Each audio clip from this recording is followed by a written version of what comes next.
yourself comfortable in a soft armchair where you can be assured of privacy and silence, with your arms resting along the arms of the chair.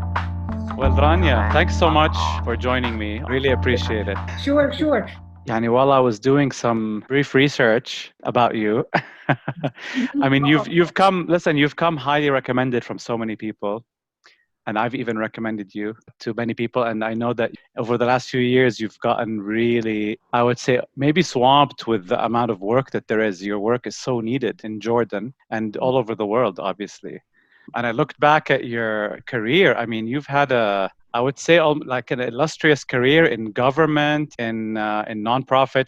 I was looking through it and I was like, wow, Rania is destined for to head up like a ministry or something. Honestly, I'm very impressed. Thank you. Yeah. I love what I'm doing now, Imad. I love what I'm doing. Look, when I was in politics and communications, it was my passion then. Mhm. I guess my passion has changed because I really love what I'm doing now, and I Yeah. wouldn't change it. I wouldn't give it up.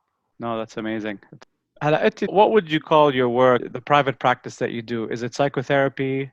Is it therapy? Is it counseling? I use the word psychotherapy to differentiate it from other types of therapy, physical therapy, for example. There's a lack of consensus in the psychology field. In the US and the UK, you refer to someone with a master's degree as a psychotherapist, master's degree in psychology or counseling as a psychotherapist. You only refer to a person as a psychologist. You use the term a psychologist only to people who have reached a level of doctorate. So because I have a master's degree in counseling psychology, I use the term psychotherapist. I heard you discuss recently a technique that was very interesting to me. I've heard it before, but as an adult, maybe my generation and your generation and even younger people than I am, all humans feel bad at some point of the day at varying degrees. And I'm sure a lot of it is useful because we have to navigate the world, and the messaging that your mind gives you has a purpose behind it, and not all of it is detrimental. But feeling bad is something that a lot of us find it almost elusive in terms of our control over it. Because feeling bad, our generation has always chalked it up to something that we can never control. I grew up thinking that a negative, bad feeling that I get, a worry and anxiety, I'd never had the tools growing up to figure out the relationship between feelings and thoughts and actions. And I heard you articulate the other day on another show in a very summarized way and very articulate way, a methodology to help people, even if you're not grounded in it. How is like a quick way to tell somebody this method of managing your emotions?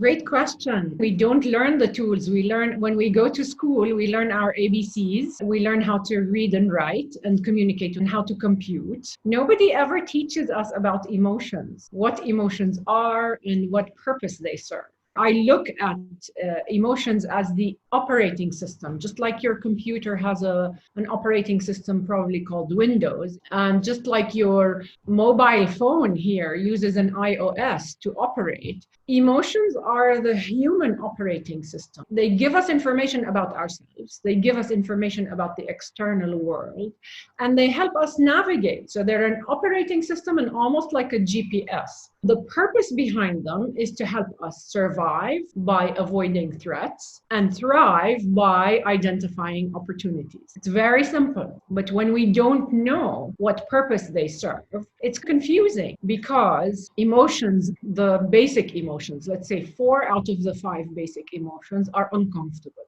There's sadness, there's fear, there's shame, there's guilt.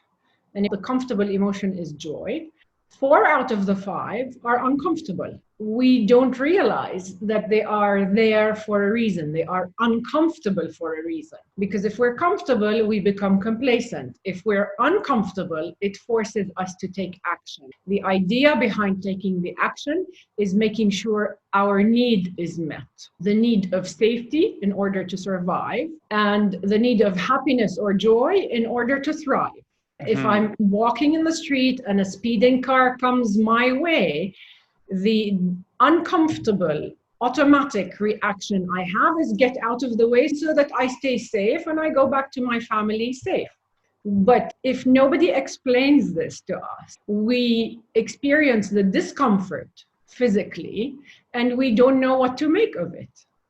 It's actually there for a very important reason. Okay. And so what happens is when we feel uncomfortable and we're not aware that the discomfort is there for a reason, we want to avoid it. How do we avoid it? We go up to our head and we start thinking. And the thinking and the thoughts give us the illusion that we are in control vis-a-vis the emotions. It actually works backwards. So the technique you heard me speak about was the allow and surf. We need to identify the emotion and know that we feel it physiologically. Decide which emotion it is. Is it fear? Is it shame? Is it guilt? Is it sadness? And allow ourselves to be with that emotion because it's there for a reason, and allow it to take that 1.5 minutes of space, and then decide from our thinking brain what we want to do with it. The moment that you realize that you experience one of those emotions, let's say like you have a cancellation on something that you were looking forward to, that you experience that loss and you start feeling bad about missing out, and then it starts haunting you, and the moment it starts happening, what would you tell yourself? What would your internal brain, what should it be actually telling you? Like literally stop. Yes, that's a feeling of loss. Maybe it's fear of something missing out or whatever it is. Can you just hold yourself to that thought and wait it out? Yeah, and literally wait it out. That's a great question. What needs to happen is the first step is awareness. When you are aware that you're experiencing something uncomfortable, it's an emotion. It's just like pain, Imad. Pain is there to tell us something is wrong in your body. It needs to be paid attention to. Emotions are there to tell us there is an unmet need that needs to be met. So you become aware of the emotion and you say, okay, I'm experiencing something physiologically. What could it be? I use my thinking brain to discern. Is it sadness or is it fear? Oh, a concert that I was so looking forward to has just been canceled. So what am I feeling? What emotion am I experiencing? Is it guilt? No, maybe not. Is it fear? Maybe, but probably sounds more like sadness. Sadness because I was looking forward to experiencing joy and now that has been taken away from me. Okay, so I'm sad. It makes sense that I am sad because I'm missing out. Something has been canceled. It wouldn't be normal if I were not sad because there is loss. And we are programmed to avoid threats and look for opportunities. So I've just lost an opportunity to enjoy. So I'm sad. And that's okay. It feels uncomfortable, but that's okay. I don't want to judge it. It's happening because there has been loss, the loss of a fun event where I would have connected to myself, to my friends, to music, to something that was enjoyable. And I've just been told of the loss. So I'm sad. It's going to last for a minute or 1.5 minutes, unless I feed it with thoughts. And here's where I have the choice, Imad. I don't have a choice with the emotion. The emotions are there automatically. Where I do have a choice is how I manage the emotion. If I surf it and I let it come in, peak and pass like a wave, that's the wave that's going to take me from the turbulence of the ocean to the safety of the shore, if you will. I just let it come in, peak and pass. That's the 1.5 minutes. And then I go up to my thinking brain and I decide, do I want to think automatic negative thoughts, what we call in CBT ANTs, automatic negative thoughts, or do I want to choose positive empowering thoughts, PETs? So we want to go in the direction of PETs and not ANTs, right? Because the emotion is there. We don't have a choice in it, but we do have a choice in whether we go negative thinking or positive thinking. If I go negative thinking, I'm just going to make the emotion worse. It's going to increase and it's going to stay for a longer period of time with me. So the sadness mixed with thoughts can turn to a depression eventually, if I stay with that pattern. The fear with exaggerated thoughts or negative thoughts can turn into anxiety. Whereas if I allow the sadness or the fear, let's say, and I say, okay, this is natural. I've just experienced the loss, no concert cancellation. Oh, that's okay. Maybe they'll reschedule. Maybe I'll find another opportunity. Maybe I can connect with my friends over something else. That's the pets. Between ants and pets, we have a choice. We do not have a choice with the emotion. The only choice we have is to manage it. We normally want to kick away the discomfort of the emotion. And that's because nobody ever told us when we were young that emotions are there for a reason. The natural human response is to fill that time right after feeling bad with a numbing pleasure, whether it's indulging in something that we usually enjoy, like TV or food. And some people have healthy pleasures that they indulge in. They might go for a run or take a cold shower or something. I don't know if we can equate those things with kind of like escaping into another emotion. But those stages of regulating, it's basically emotional regulation. What's the last stage? Yeah, so let's go back and review. I like to use the acronym RAINS, and it's not something I put together. It's something I learned from Tara Brach, who is a Western psychologist trained in both the East and the West. She uses a technique called RAIN. I've just added a bit of tweaks here and there. So the RAINS is RAINS. The R stands for recognize. I need to recognize what emotion I'm experiencing. And because the majority of them are uncomfortable, it's sometimes difficult to discern. With the recognize, we need to be discerning and to sort of tune into our body and to decide which emotion I am feeling. After we recognize what emotion it is, we need to allow it, which is the 90 seconds. And by allow, I mean avoiding avoidance, avoiding denial, avoiding distraction, whether it's with food, video games, or gambling, or stuff like that, and numbing. Because if we avoid or deny or distract, the emotion is going to come back, and it's probably going to come back stronger. If I do the numbing, it helps me out in the short term. It makes me feel good. But in the long term, it does not help me adapt. It's called maladaptive. Because in the long run, I'll end up with emotions plus behavior that is unhealthy. Smoking, overeating, drinking, drugs, benzodiazepines to calm my nerves, etc. So back to the RAINS acronym. Recognize, allow, investigate. The I is for investigate. What just happened to make me feel this way? Okay, the concert was canceled and I am sad. Okay, it makes sense. I've just experienced a loss and I have a reaction to it. That makes sense. The N is for non-judgment, or what needs to be met. And is there another way I can meet that need? And then the S is the surf, the minute and a half. So recognize the emotion, allow it by not avoiding, denying, distracting, or numbing. Investigate, there was a stimulus that just happened that made me experience the sadness, and I don't want to judge it, non-judgmental. What needs to be met? I want to connect with my friends. Is there another way I can meet that need? Mm-hmm. And then I'll just surf the emotion for that 1 minute and a half, because neuroscience tells us that emotions last a minute and a half unless we feed them with the thoughts. When they put us in a magnetic resonance imaging machine and they do a functional MRI test, it's called fMRI, and they show us pictures that are emotion inducing or emotion triggering, and they've observed that there's activity in the brain that lasts a minute and a half, and then it disappears.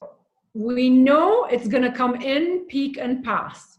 If I resist it, it's going to become stronger. If I resist it, I'm going to get tired. I just need to go with it. I need to surf it. It's going to take me from the ocean onto the safety of the shore. I love this technique. It's amazing. This technique of emotional regulation, I've definitely tried it before, and it's sometimes elusive when you don't practice it enough, but when practiced, it's fantastic.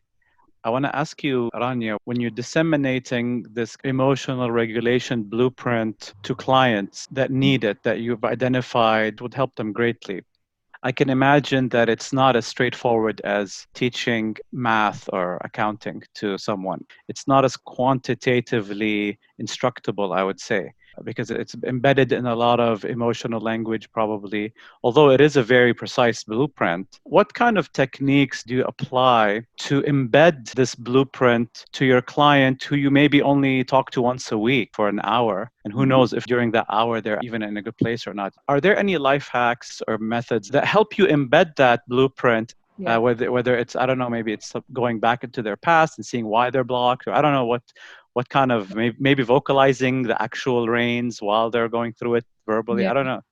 Yeah. So it's again a good question, Imad. You know how in real estate they say location, location, location? Mm-hmm. With emotional wellness, it's emotion, emotion, emotion. Pay attention to the emotion and repetition, repetition, repetition.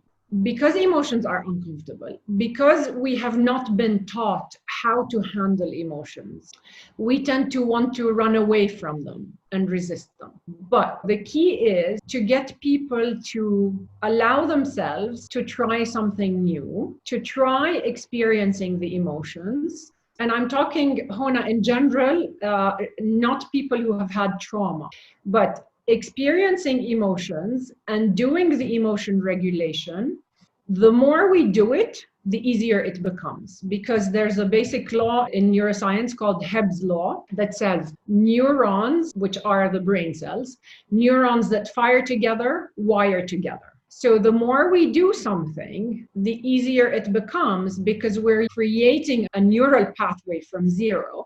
And then the more we practice it, the easier it becomes. And the flip side of that law is neurons that fire separately, wire separately. So when we're trying to build new habits of sitting with the emotion for that minute and a half and not reacting from our emotional brain, but responding from our thinking brain, we're creating a new neural pathway, which is strengthened with every thought and every behavior that you repeat. Does that make sense? Yeah. Yes. That's great. Yes. Not easy to start with. That's why I say the reins, the allow and surf technique is easy, but it's not simple, because you have to keep repeating it until it becomes, so here's the analogy, Imad. When you first try it, it's like you're walking on a towpath, not very well trodden. You do it more, and then it becomes a side street. You do it more and more, we turn it into a main street. You do it more and more, we turn it into a highway. You do it more and more, then we turn it into your default setting. So we want to switch from the new habits, transforming from a towpath to a highway, to a default setting. And the habits you don't want to continue, you want to end, not going in that direction. Yeah. That's what we're trying to do in the brain. When we were young, we weren't much in control. The adults around us were in control. The environment was in control. Now we are in control. So we are doing the architecture of our brain. I say often, when you do therapy, you're actually becoming the architect of your own brain. You choose where you want, which paths you want to take. So you're literally reconstructing your brain, rewiring. Rewiring. Yeah, absolutely. I can attest to that. I've been doing a lot of digging and a lot of self-reflection and learning about the brain over the last couple of years. Getting off that highway that you've constructed since childhood of certain habits requires, like you said, beating that rough path day after day, so that becomes your highway. Yeah, it's amazing. And you've constructed it when you were young. You didn't have many choices. First of all, your thinking brain was not fully developed. Our thinking brain, our cortex, which is the new brain, is not fully developed until the age of between 25 to 30. Some studies say even 40. So you didn't have a fully developed thinking brain, and you were under the control or the mercy of your emotional brain. That's why we say teenagers have impulse control issues. So whatever tools you were using probably as something that made sense back then. But now that you're fully grown and you have a fully developed brain, you have many options. Absolutely. And therapy, Imad, is about opening those options, accessing the thinking brain, because our limbic brain, our emotional brain, is about surviving. It's about life or death, black or white, which doesn't leave us much option. It's yes or no, fight or flight. The thinking brain gives us many more options, all the shades in between black or white. Mm-hmm. Therapy is about engaging that part of the brain.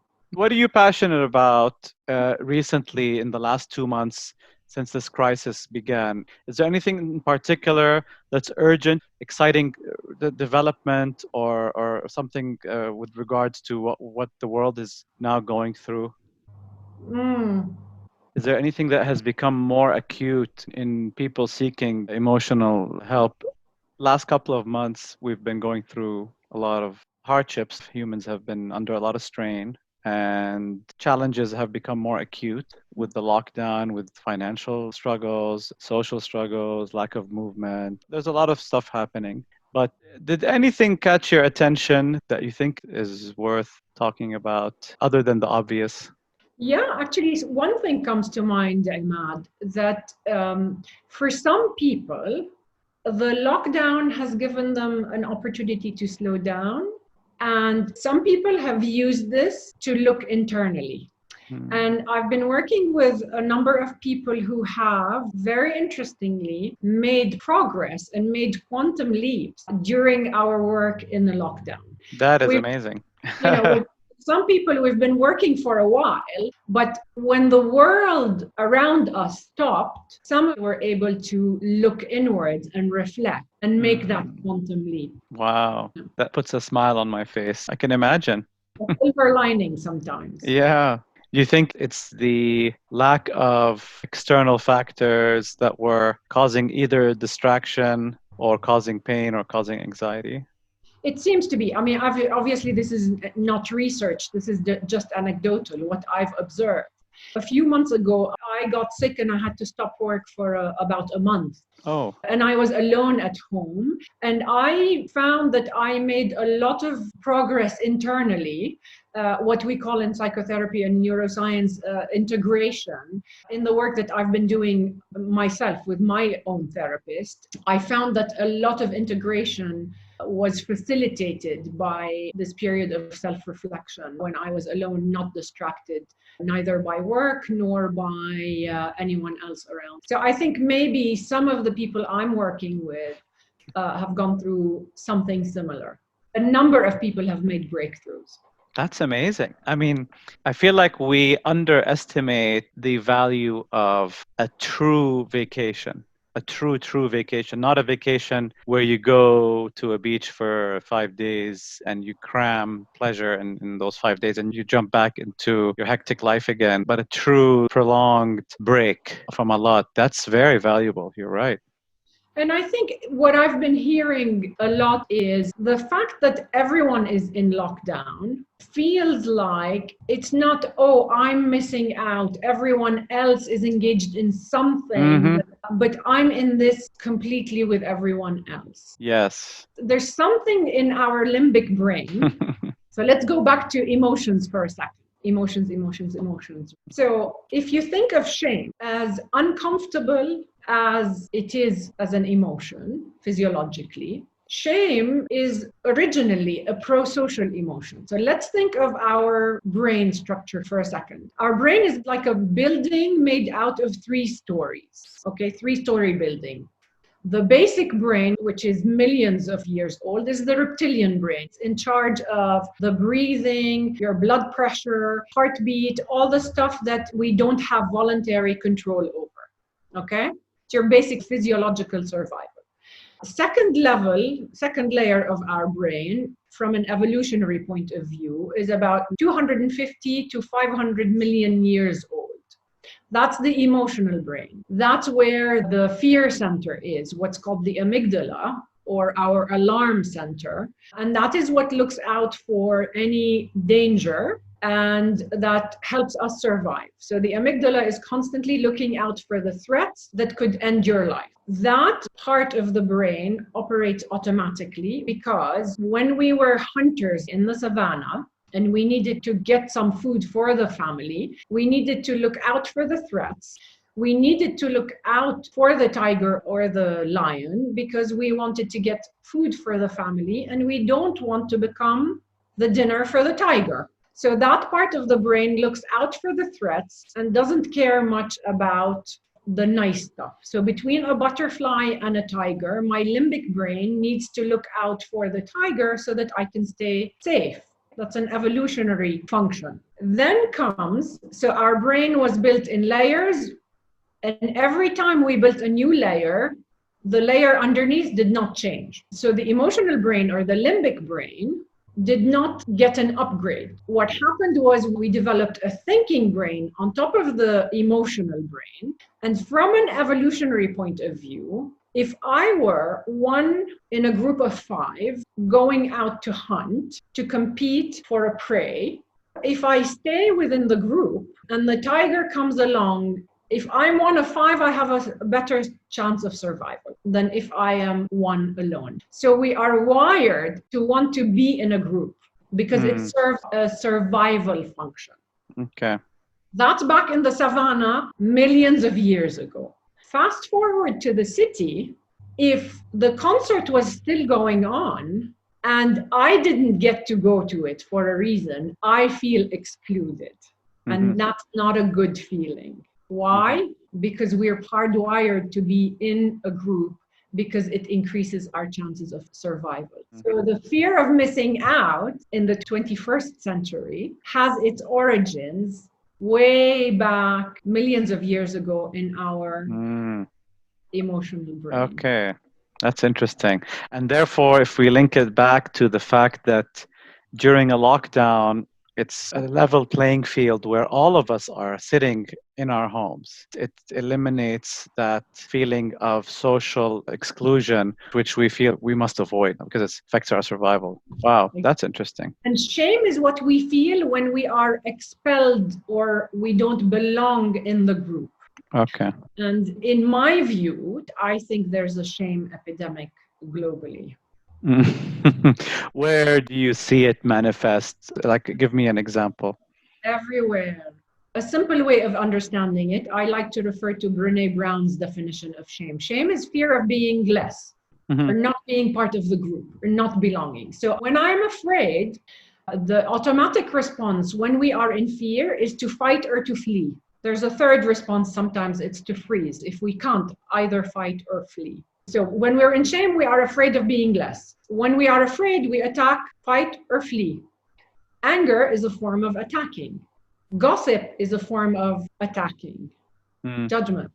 So I see it everywhere.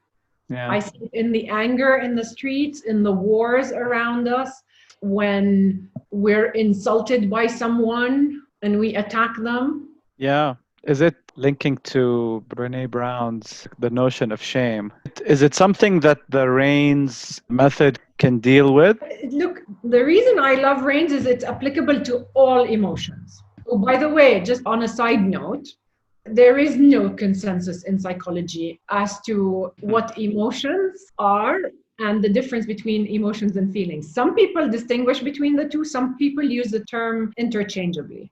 You will have some people saying fear, shame, sadness, guilt, and joy are the 5 basic emotions. Some people say anger and disgust are emotions. Some people argue anger is a secondary emotion. Underneath it, there's either fear or shame.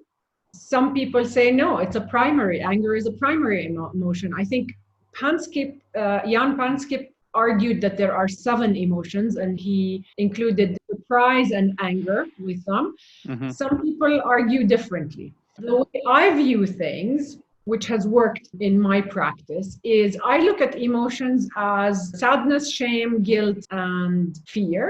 The comfortable one is joy. And when we experience emotions and we add thoughts to them, they turn into feelings. So in this way, fear plus thoughts turns to anxiety. Okay. Sadness plus thoughts turns to depression. Can you flip it so that joy plus feelings equals ecstasy plus Thoughts. plus Yeah, I thoughts? mean, joy is a. Some people do have a hard time regulating the joy. When they're happy, they go out on a shopping spree, or they drink excessively, eat excessively. Is that out of fear of dropping from the high of the joy, out of a reason to sustain it? Probably. Interesting.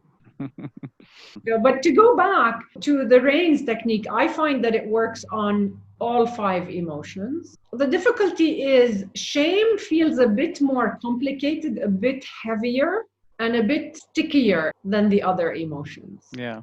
There's a lot we can study about shame. Yeah, the language we use is limited also with explaining shame in general and what it touches inside of us. Because it is a slightly more complex emotion than fear because it borders a lot of other emotions. And it's hard for someone to figure out, to pigeonhole a current emotion as shame because it's not as easy to pin down, I feel. The other thing about shame is what happens is our amygdala or our limbic brain likes familiarity. Anything unfamiliar is read as a threat. We tend to do to ourselves what was done to us when we were young. So if I came back one day with a report card that I got 19 out of 20, let's say my mom said, "Oh, 19 out of 20, what happened to the point you missed?" She's telling me, or I'm reading what she's telling me as 19 out of 20 is not good enough. Yeah. So if it happens once or twice or 3 times, I pick it up as something that was modeled to me and I repeat it all subconsciously, all without awareness, because my limbic brain, my amygdala prefers familiarity, even if familiarity doesn't feel good. He just told me 19 out of 20 is not good enough. I continue to do it to myself because that is what was modeled to me when I was young.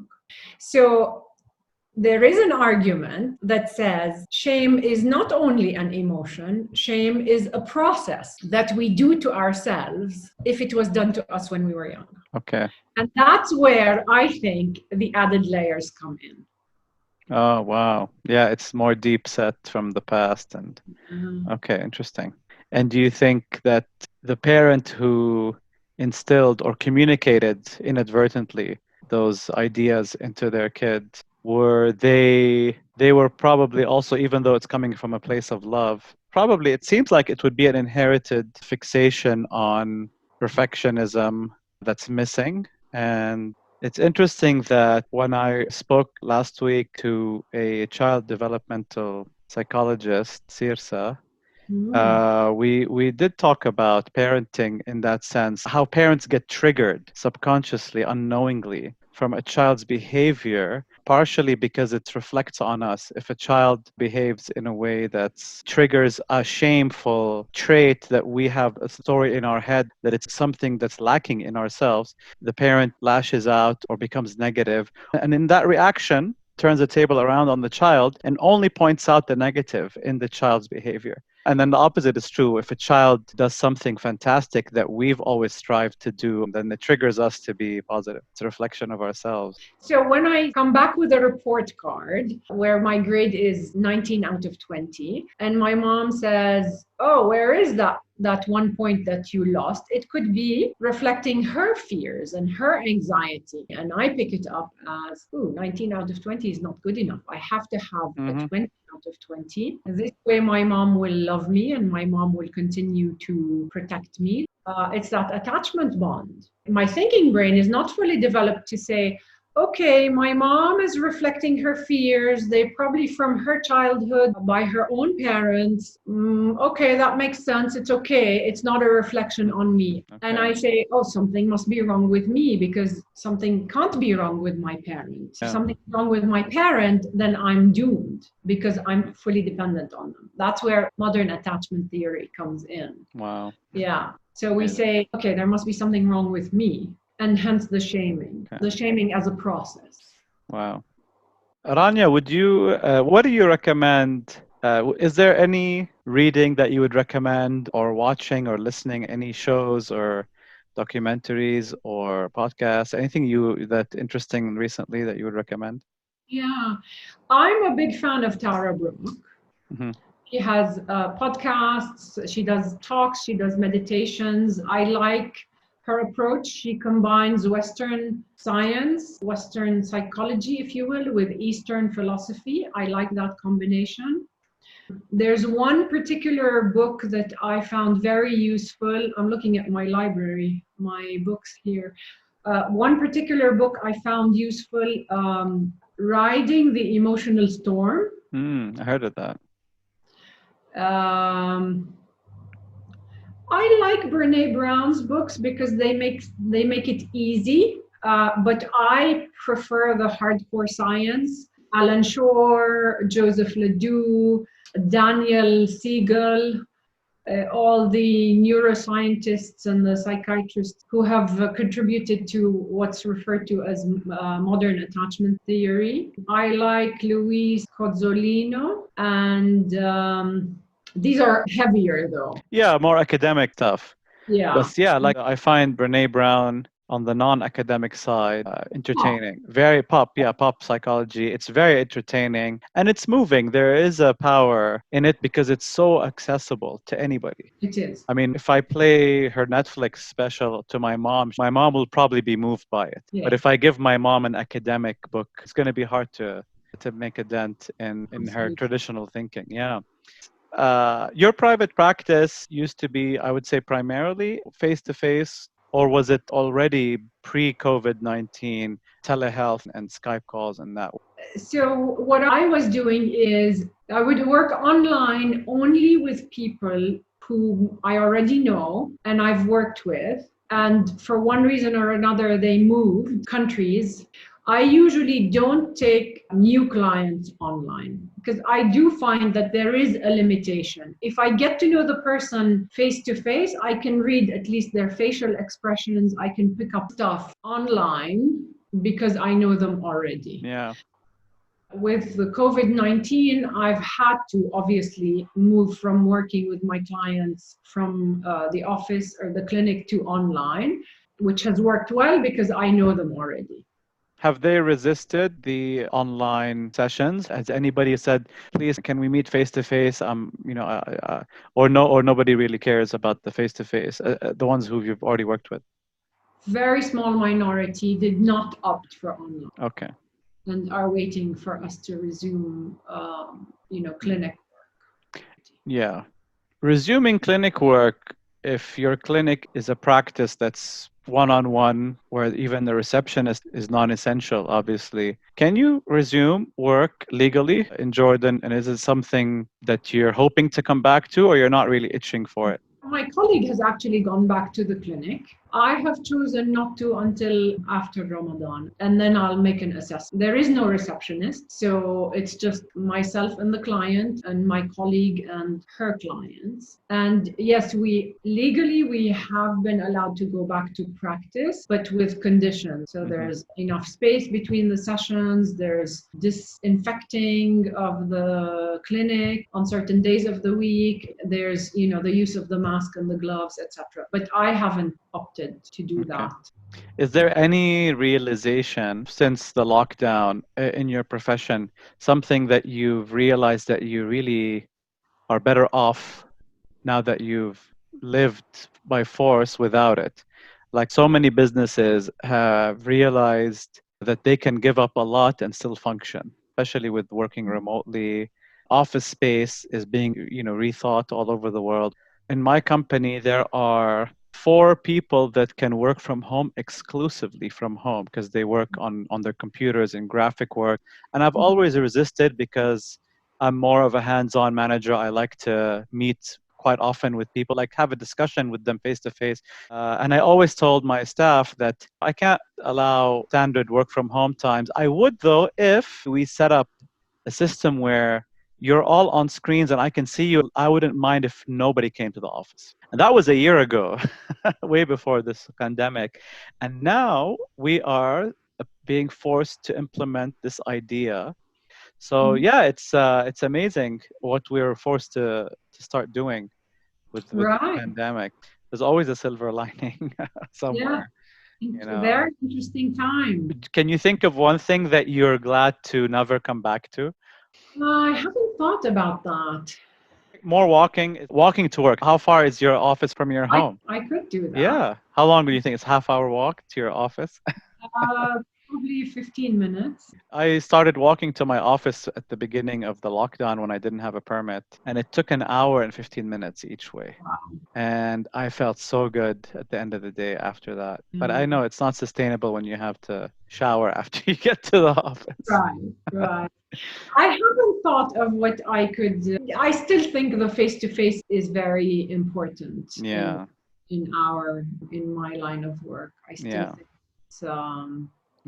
it's fundamental to making progress in the therapy work. Yeah. I'm not gonna give that up. Yeah. No, I get it. Absolutely. Face to face is, I still have meetings at my office. People still want to come in and I say, sure, come by. It's actually daunting to think that we're going to be maybe 50% less contact going forward permanently.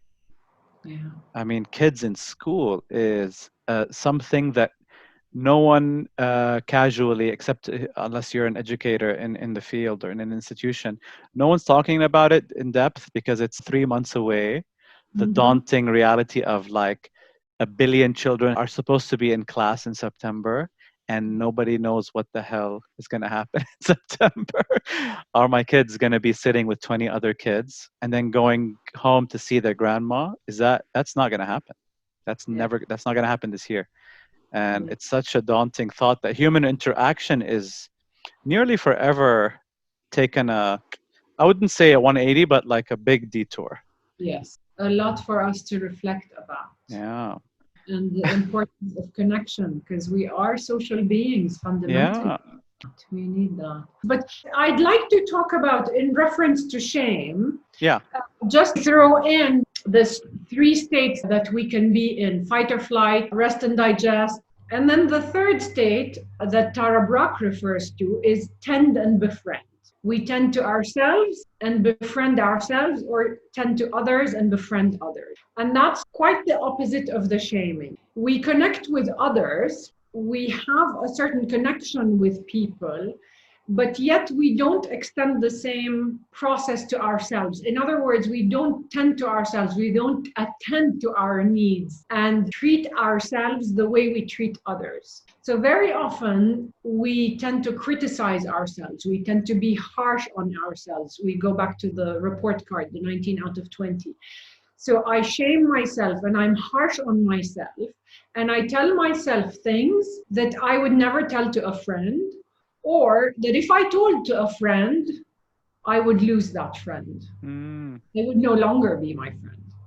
So this concept, I love the concept that Tara Brach refers to as tend and befriend. When we tend to ourselves and treat ourselves with the compassion that we treat others, something good happens internally. And in a sense, that's the first step that should happen before we connect with others. Very often we're connected with others, but we're alienated from ourselves. We need to see ourselves, value ourselves, validate ourselves, not in an exaggerated way, not, that I'm God's gift to humanity, but in terms of seeing myself, valuing myself like I would other people. And that gives me a sense of completion, a sense of wholeness, a sense of integration. And then the connection and the validation I get from others becomes the cherry on top. So I'm connected with myself. I'm not alienated with myself. I have a connection with my own self. And then whatever connections come after that is a bonus. I love that.